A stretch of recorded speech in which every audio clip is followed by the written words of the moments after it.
A very warm welcome to the seminar cum workshop on artificial intelligence and machine learning, next generation tool for health and healthcare, organized by the Department of Bioinformatics, School of Life Sciences, Pondicherry University.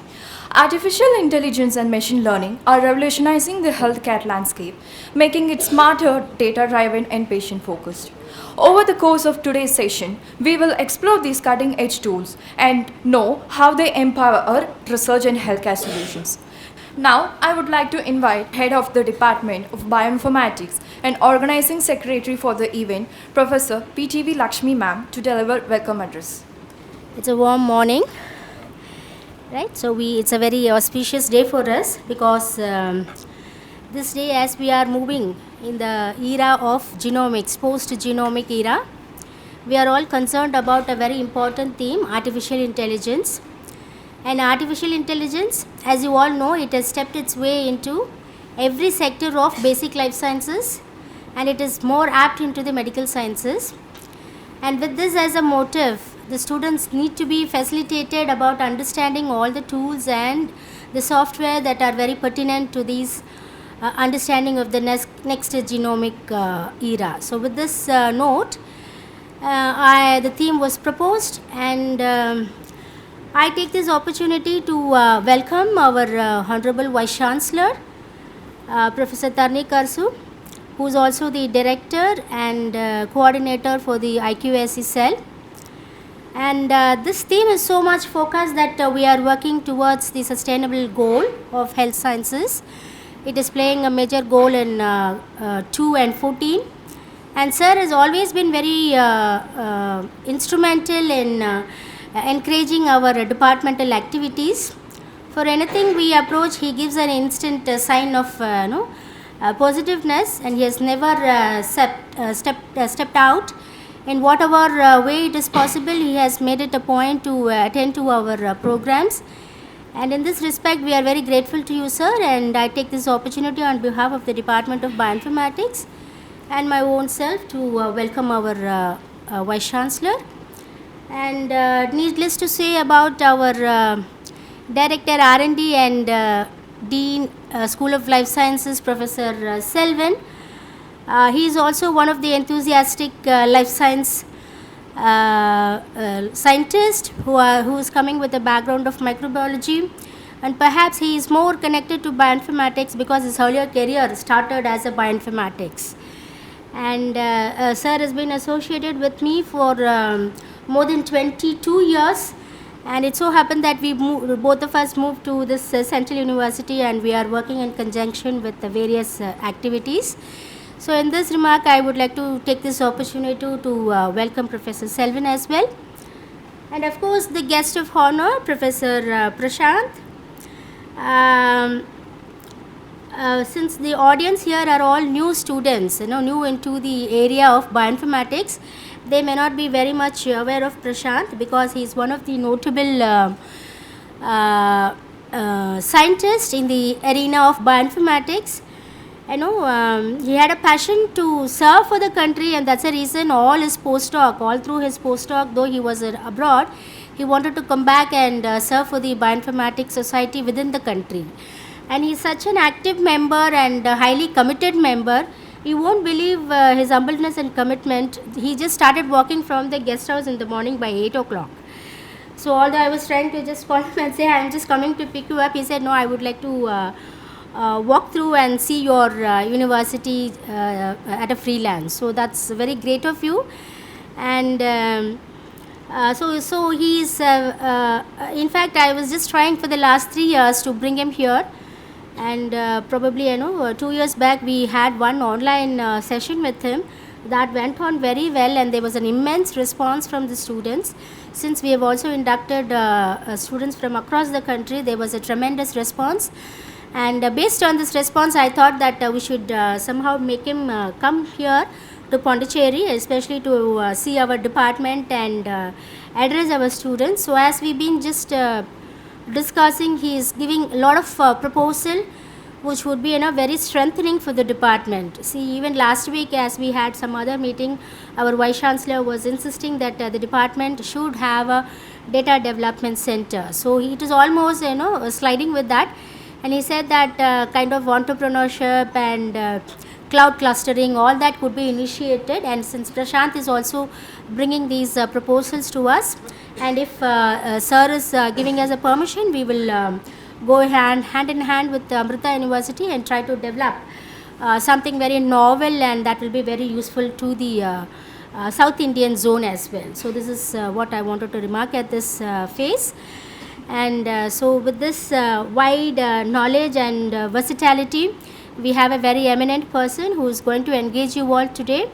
And I just want the students to explore the maximum possible, because he's never untiring person, never get into any kind of thirst or tiredness, because even at every day he used to conduct some student mentor programs and entrepreneur programs, and kind of hosting many events through online mode. So the minute I go by 7:30, if I switch off my WhatsApp, he will be connected with some host and speaking. So that meticulous person he is.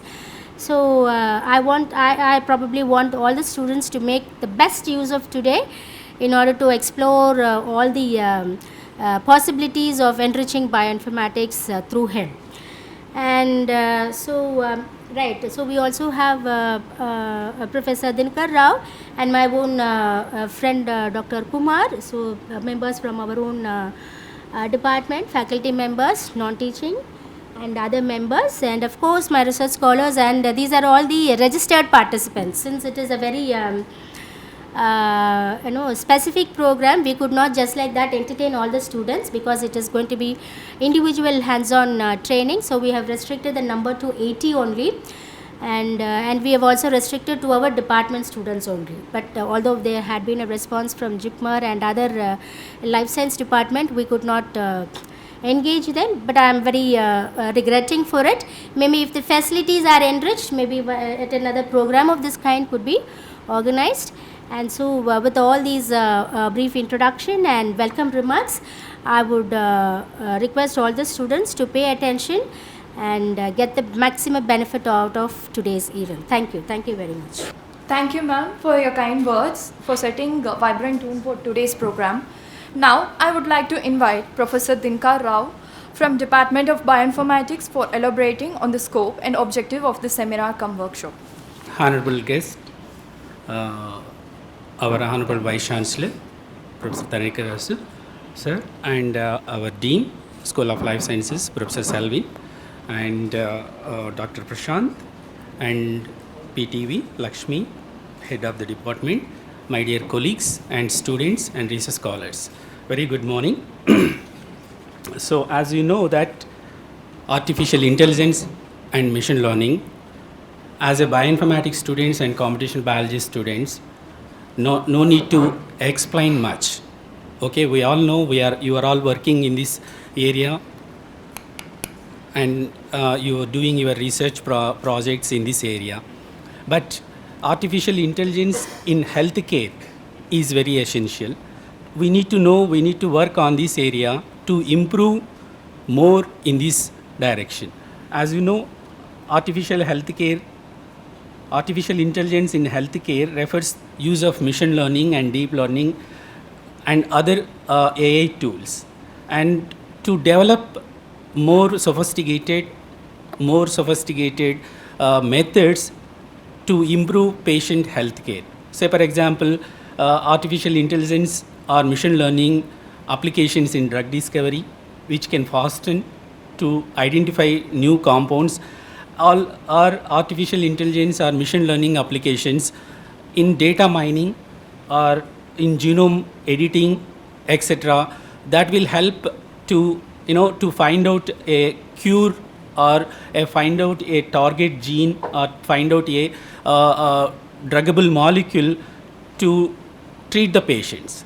Okay, as you know that recent Nobel Prize 2024 in physics, it was awarded Professor John Hopfield and G.E. Hinton for their research work on modern artificial neural network and machine learning. John Hopfield created an associated memory that can store and reconstruct images and other types of patterns of the data. So he created a kind of data that can identify data using the patterns. And Hinton invented a method that autonomously find properties in data, so perform tasks such as identifying specific elements in the pictures. So this is the kind of a new technology which can use to identify or faster diagnosis in CT scans or MRI scans and or X-rays. So this can be applicable for, in future. This can be applicable to improve the medical treatment. I hope so. And now we know that we have gone DNA to gene and gene to genome, genome to RNA sequencing. All these methods rapidly evolving. So lots of data is available in data banks to identify a kind of candidate gene.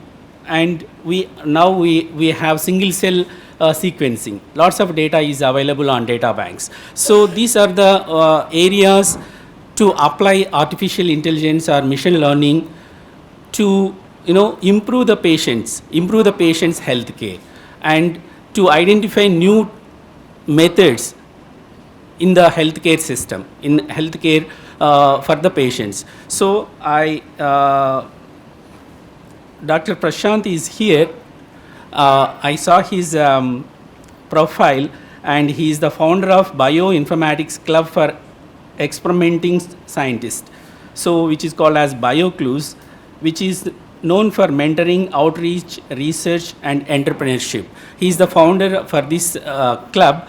So I think you can interact with him, and during hands-on session he will explain how to use the data, how to use the machine learning techniques, and you will enlighten with his experience. So with these few words, I congratulate all of you for attending this, and I thank Professor Lakshmi to organizing this kind of workshop in the department. Thank you.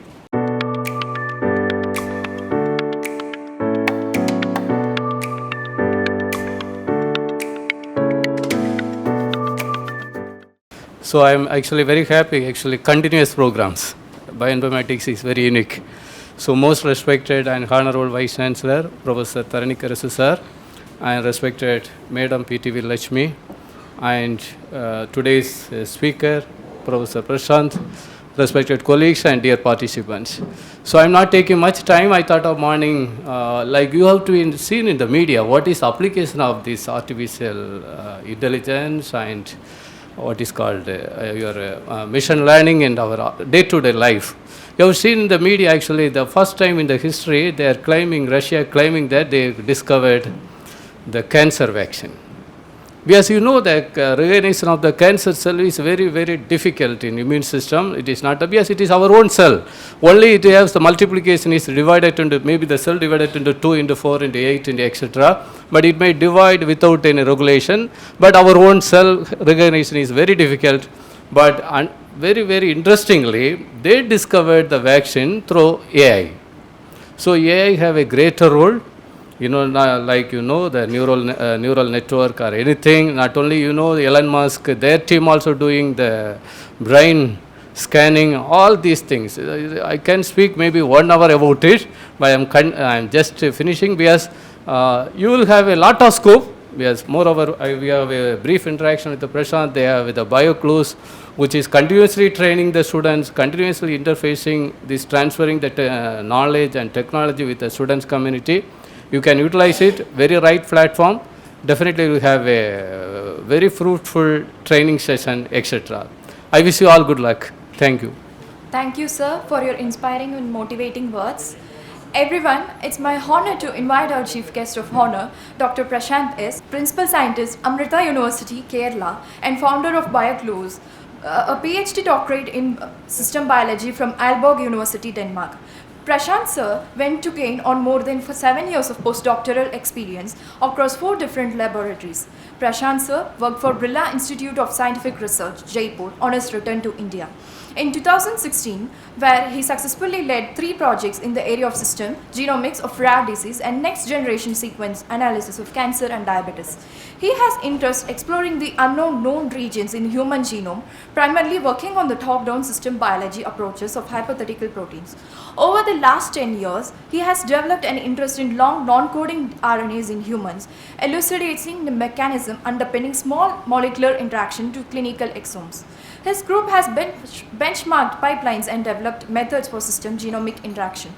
He is an associate editor of Frontiers in Genetic System Biology, Bioprotocol, Biomolecules, BMC Medical Genomics, to mention a few. Prashant Sir is a founder of bioclues.org, India's largest bioinformatics society. He strongly advocates open access and open science. His expertise spans machine learning application in genomics, next generation sequence data analysis, and healthcare solution.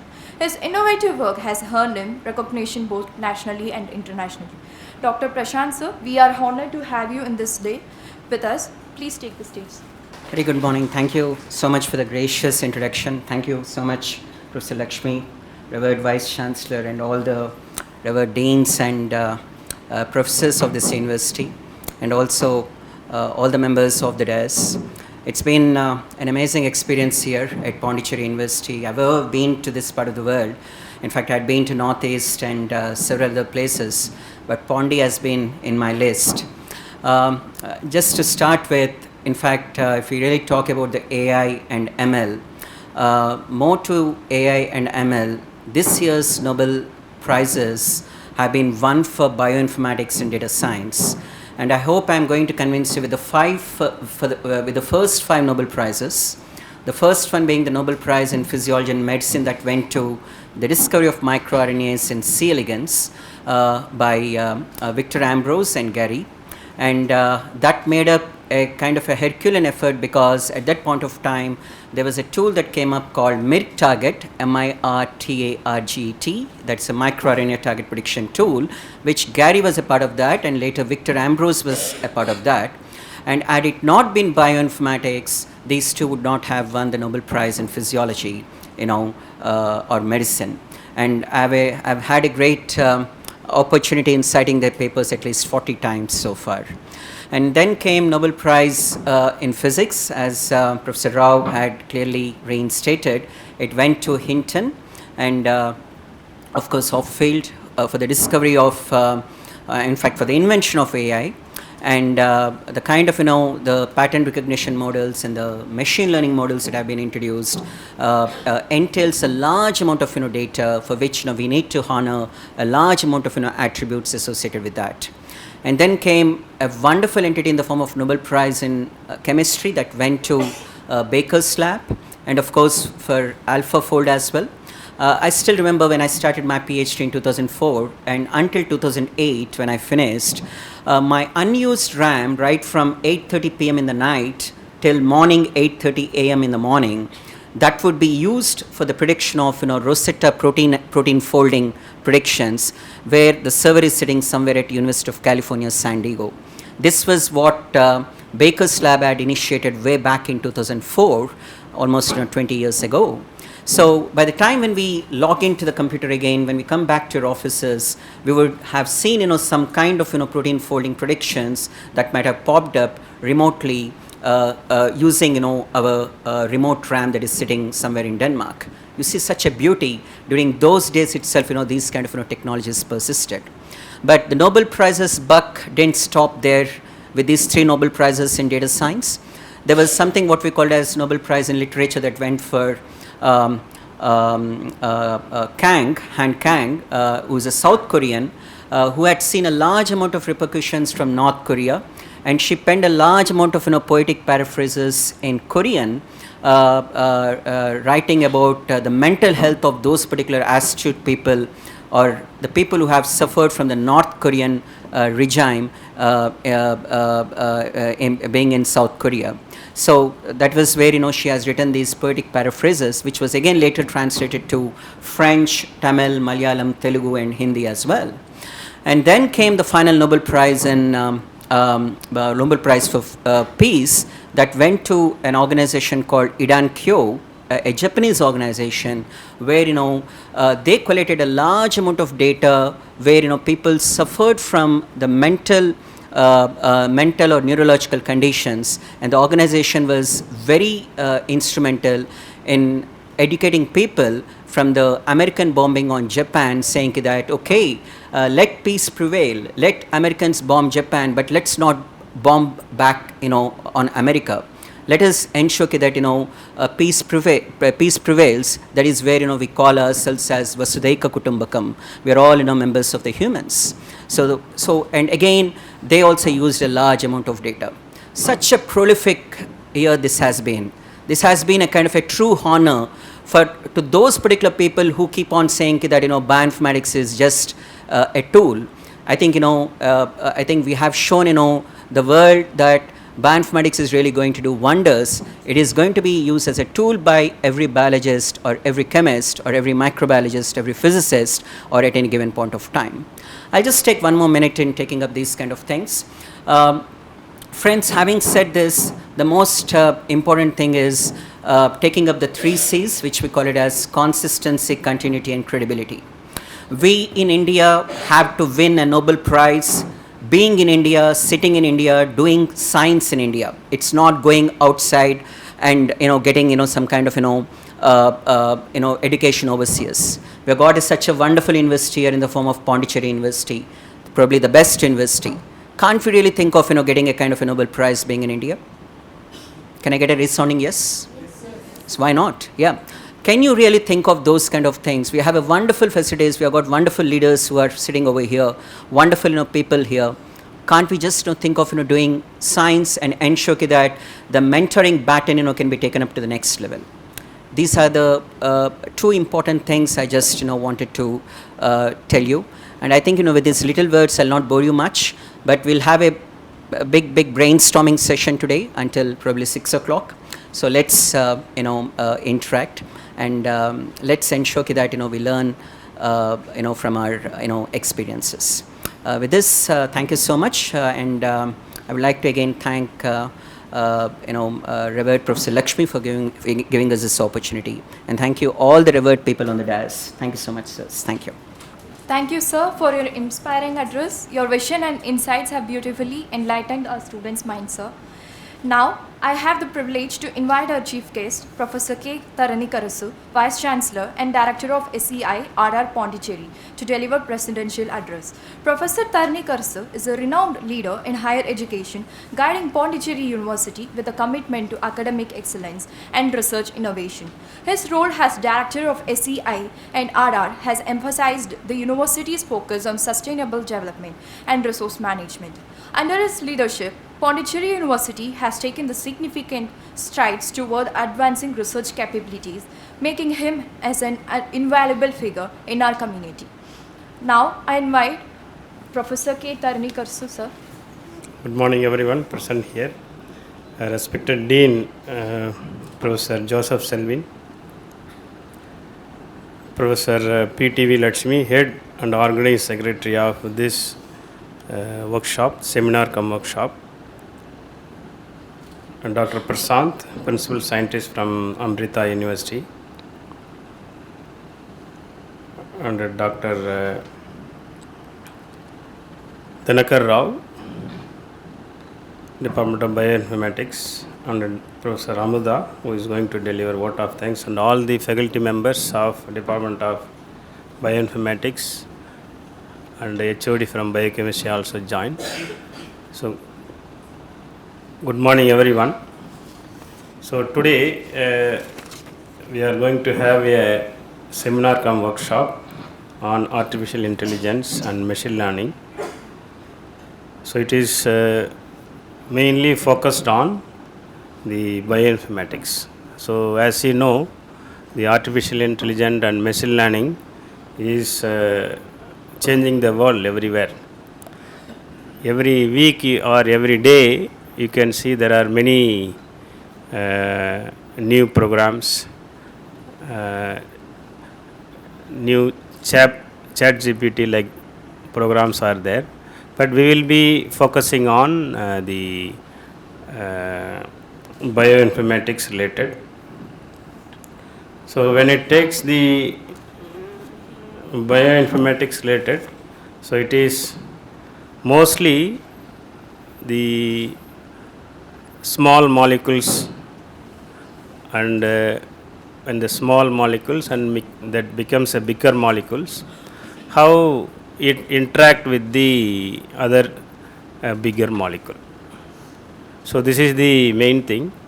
So if you see this, most of the cases you use the Python or Java. This is the mostly they used, but there are many programs which was very famous earlier in computer science field, like Basic, Pascal, Fortran. These are all not nowadays used, but here mostly Python and Java used. But when you go for the real usage of AI for your applications, we have to understand the basics. You may not need to learn the computer basic program, but the basics of science is the very important for the understanding AI. So whatever the complex problem you are handling here, there is a basic behind this. So those basics also, I think at this stage we have to understand. And of course today they are going to talk about how AI can be used. But mainly if you take the structure property relationship, the structure of the molecule, the big molecule, whatever you are handling, or small molecule, that plays the major role.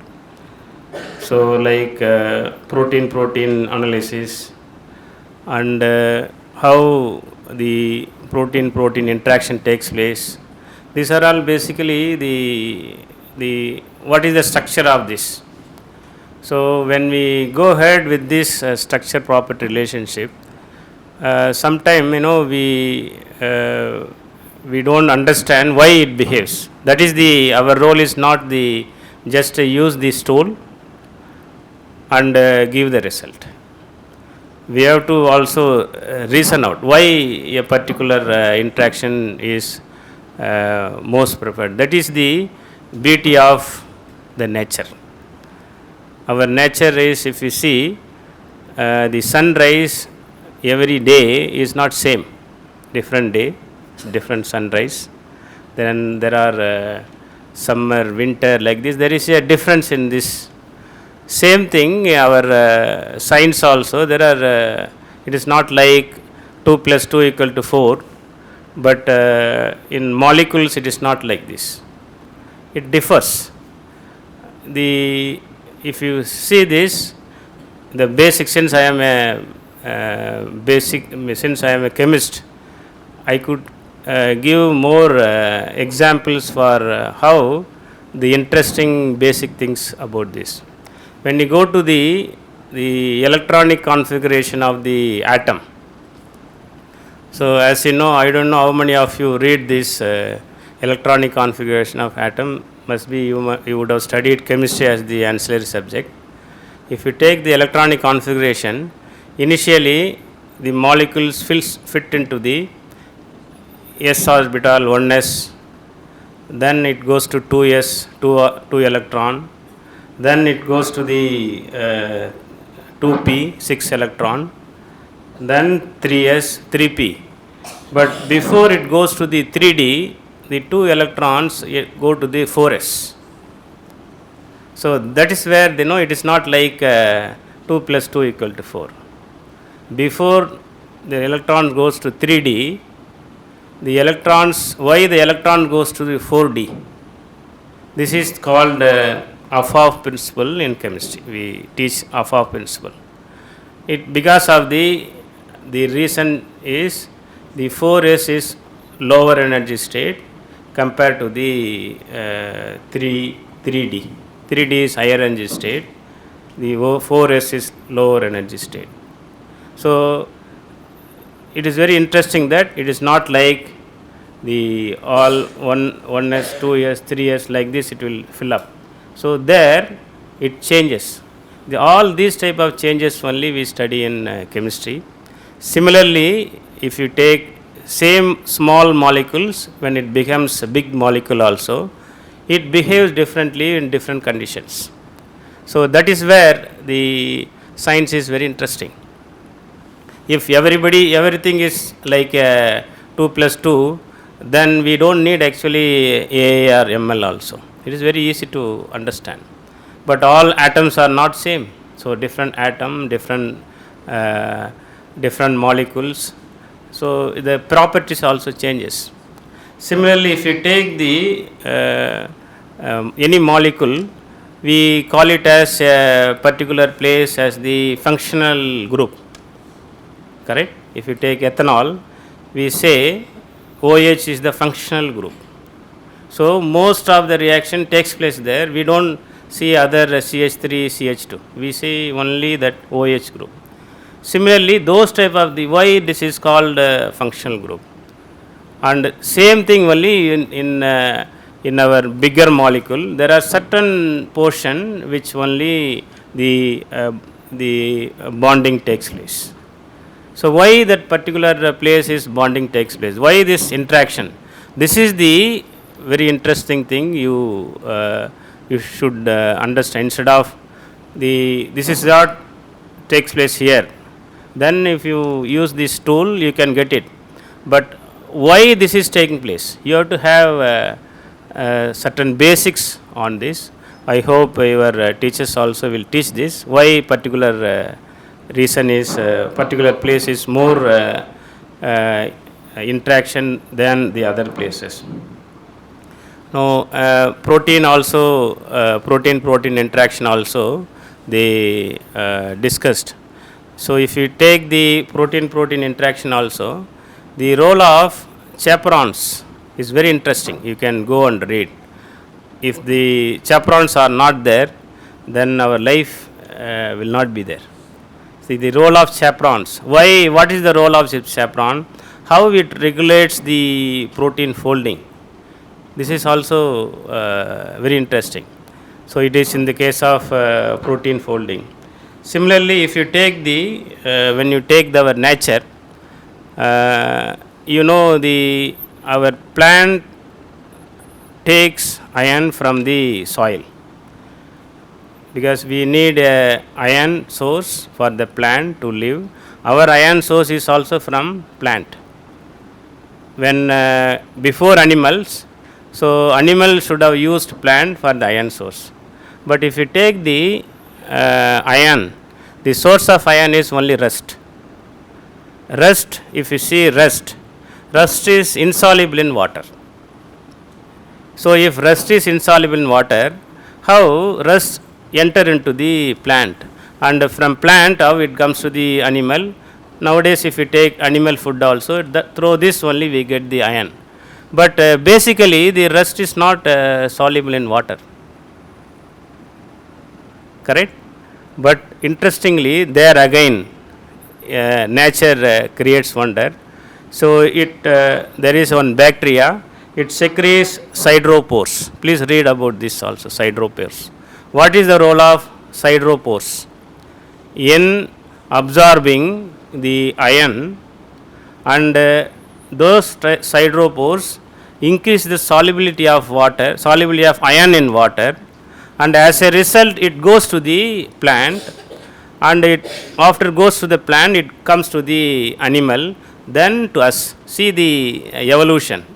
In those evolution, this molecular interaction, this protein interaction, protein small molecule interaction, protein ion interaction, these are all very interesting period or intersection topic. So we have to understand those things, then you can easily explain whatever the explanation you want to give for using the protein interaction, using the tool, this bioinformatics tools.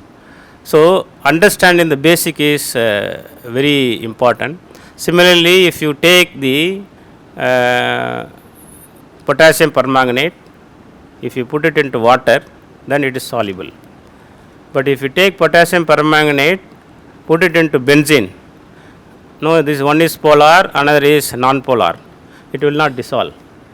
But if you take 1 or 2 drops of the crown ether basically, then it starts dissolving, and the solubility in the polar compound dissolved in the non-polar solvent can be increased by adding a compound. This is called purple benzene. You can read about purple benzene. This is why I am telling is the understanding the structure property relationship after using the tool is very important for you people to explain. This is explanation is the science, not the using of the tool. So of course today we are going to I think they are going to discuss about the novelty in tools. But please, as a researcher, as a student, you can also think, you can also question what is the reason behind this, what is the reason for this particular interaction. So this is very important. I hope the 1-day workshop the seminar on artificial intelligence and machine learning will be very useful to understand, and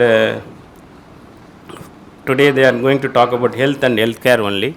So definitely it will be very useful for you. I thank Department of Bioinformatics for organizing this 1-day workshop.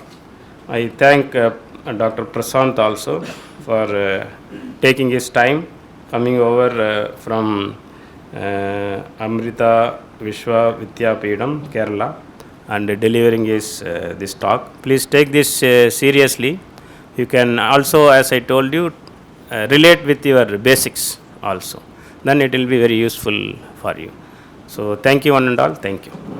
Thank you, sir, for your thought-provoking words and for sharing your vision for the integration of AI/ML in the realm of health sciences, sir. To conclude the inaugural session, I now invite Dr. K.M.K. Kumar, Associate Professor, to deliver vote of thanks. Very good morning to everyone. It's indeed a privilege to stand before you today and express our sincere gratitude as we conclude this great event.